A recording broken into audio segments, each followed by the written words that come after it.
طاہر صاحب بہت بہت شکریہ آپ کا، آپ نے ہمیں جوائن کیا، وقت نکالا. علیکم.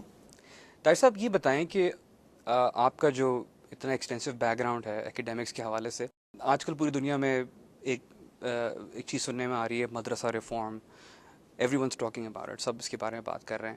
مگر میرے خیال سے ایجوکیشن کے پہلو کو ہم لوگ بھول گئے، جو اسپیسیفکلی جہاں پر ہم اسکولس کی ایجوکیشن کی بات کرتے ہیں جو کہ ایک فاؤنڈیشن کھڑی کرتی ہے. تو اس بارے میں آپ کا کیا کامنٹ ہوگا؟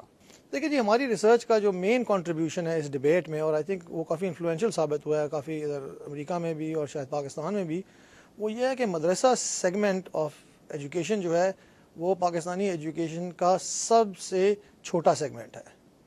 پاکستان میں اگر ہم حساب لگائیں انرولمنٹ کا تو اندازہ لگائیں کہ پاکستان میں رفلی اس وقت 30 ملین کے قریب بچے اسکولوں میں ہیں.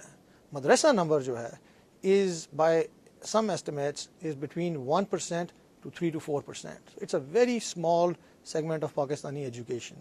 تو مدرسہ ریفارم کو بھی اسی کانٹیکس میں دیکھنا چاہیے. پاکستانی ایجوکیشن سسٹم پہ کیوں نہیں کانسنٹریٹ کرتی انٹرنیشنل کمیونٹی یا گورنمنٹ آف پاکستان کے ہمارا اپنا جو پرائمری اور سیکنڈری ایجوکیشن سسٹم ہے اس کو ہم امپروو کریں اور بہتر مواقع پیدا کریں؟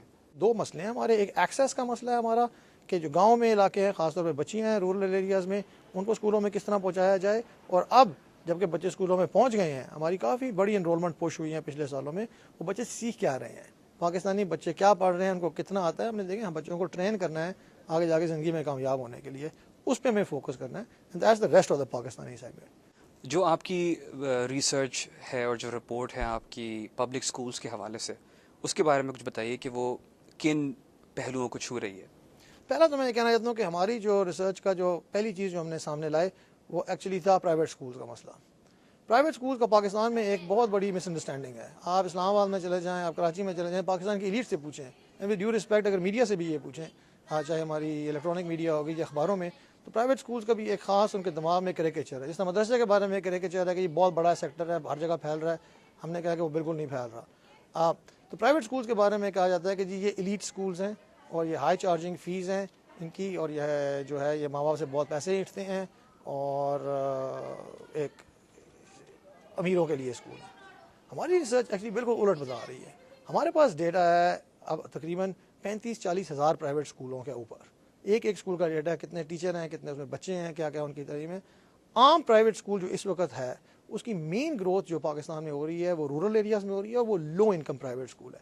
یہ وہ اسکول ہیں جو کہ چھوٹے اسکول ہیں، 1 2 3 4 5 ٹیچر ہیں ان میں، اور ان کی فیس بلیو اٹ اور ناٹ، یہ پاکستانی کانٹیکس میں پاکستانیوں کو یہ بات سمجھ نہیں آتی، ان کی فیس ایوریج فیس نکل رہی ہے تقریباً 100 اور 200 روپیہ مہینے کے درمیان.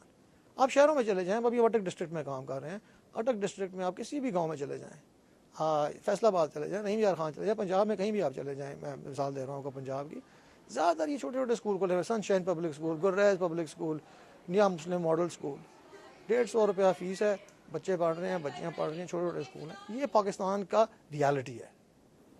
تو جو اسکول سٹیز میں ہیں جو 75,000 روپے لے رہے ہیں، 50,000 روپے لے رہے ہیں پرائیویٹ اسکولس، وہ کیوں اس طرح کر رہے ہیں؟ دیکھیں لارج اسکیل ڈیٹا سیٹس کے ساتھ کام کرنے کا مقصد ہے. مثلا ہم لوگ جو ہیں we are the first people to systematically analyse 1998 کی جو ہماری مردم شماری ہوئی ہے. It's a gold mine of information. اس کو آج تک کبھی ہم نے صحیح طرح پہ استعمال نہیں کیا کہ بھئی what does that tell us about Pakistan. اور اگر آپ اس کو دیکھیں پاکستان کا، دیکھیں پاکستان بہت بڑا ملک ہے. یہ میں امریکنوں کو بھی یہ بتاتا ہوں. میں کیلیفورنیا میں رہتا ہوں. کیلیفورنیا میں جو اس وقت اسکول پاپولیشن ہے وہ 6.2 ملین ہے. پنجاب میں اس وقت انرولمنٹ جو ہے وہ 11 ملین ہے. عام پاکستانی جن اسکولوں میں جا رہا ہے ان کا یہ مسئلہ نہیں ہے کہ جی وہ 35-40 ہزار اسکولوں میں، یہ اپر مڈل کلاس کا مسئلہ ہے. زیادہ تر پاکستانی جو ہیں جو لوور مڈل کلاس طبقہ کہہ لیں، سفید پوش طبقہ کہہ لیں، وہ ان کے اسکولوں میں نہیں بھیج رہے.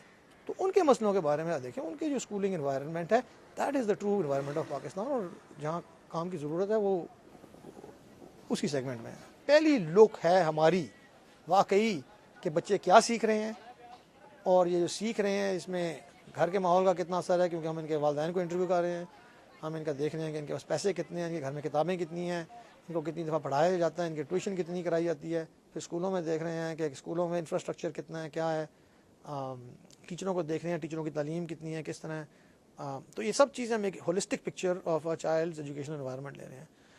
طاہر صاحب آخر میں آپ صرف یہ بتائیں کہ جو لوگ آپ کو پاکستان میں دیکھ رہے ہیں ان سب کے لیے آپ کا کیا پیغام ہوگا؟